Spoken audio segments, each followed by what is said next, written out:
सभी साथियों को मेरा नमस्कार।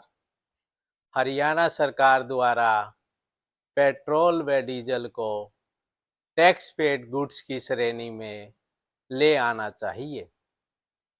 सभी पेट्रोल पंप ओनर्स के लिए वैट रजिस्ट्रेशन नंबर की आवश्यकता खत्म कर देनी चाहिए, क्योंकि हरियाणा में जो भी पेट्रोल पंप स्थित है वह मुख्य रूप से कंपनियां रिलायंस, हिंदुस्तान पेट्रोलियम, भारत पेट्रोलियम तथा इंडियन ऑयल से संबंधित है।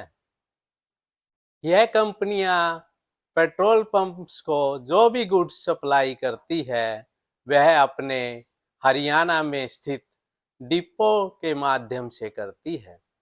यह डिपो हरियाणा में रेवाड़ी, बल्लभगढ़, हिसार, पानीपत तथा बहादुरगढ़ में स्थित है। ये कंपनियां पेट्रोल व डीजल को अपने डिस्ट्रीब्यूटर को सप्लाई करती है, उसी समय रिटेल प्राइस पर फुल वैट चार्ज कर लेती है। इसका मतलब है कि जिस वैल्यू पर, जिस बेसिक प्राइस पर पेट्रोल पंप ओनर्स को फाइनल कंज्यूमर को माल बेचना होता है, उस वैल्यू पर वैट चार्ज कर लिया जाता है तथा यह वैट उसी समय सरकारी कोष में जमा करवा दिया जाता है। इससे यह सिद्ध होता है कि ये गुड्स उसी समय ओरिजिनली टैक्स पेड हो जाते हैं, क्योंकि जब petrol pump owners final consumer को माल बेचते हैं तो उन्हें अपने प्रॉफिट पर एडिशनल कोई भी वैट नहीं लगाना होता। सारा वैट पहले ही चार्ज कर लिया जाता है तथा फाइनल कंज्यूमर को कोई भी इनपुट वैट क्रेडिट नहीं मिलता। इससे यह क्लियर होता है कि इस टैक्स का नाम वैट तो जरूर है, लेकिन वास्तव में यह old sale tax tax paid है।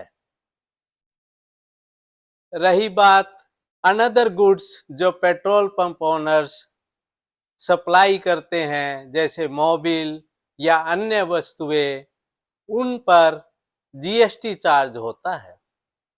सभी पेट्रोल पंप ओनर्स तकरीबन जीएसटी नंबर रखते हैं तथा अपनी जीएसटी रिटर्न टाइमली फाइल करते हैं। उस रिटर्न में उनको वैट की सेल भी शो करनी होती है। इस तरह सरकार के पास उनकी बिक्री का डाटा भी चला जाता है। जब सरकार को लास्ट सेल पर कोई भी वैट का फायदा नहीं होना या उनको टैक्स पेड करने से कोई भी रिवेन्यू लॉस नहीं होना, तो इस कार्य को पब्लिक हित, इन दी पब्लिक इंटरेस्ट कर देना चाहिए। इससे हमारे सरकारी ऑफिसेज का भी टाइम बचेगा तथा हमारे जो डीलर्स हैं, बिजनेसमैन हैं, उनका भी समय बचेगा। उन्हें अनावश्यक पेपर वर्क करने की जरूरत नहीं पड़ेगी तथा हमारी सरकार का नारा है वन नेशन वन टैक्स, यह भी सिद्ध होता दिखाई पड़ेगा। धन्यवाद।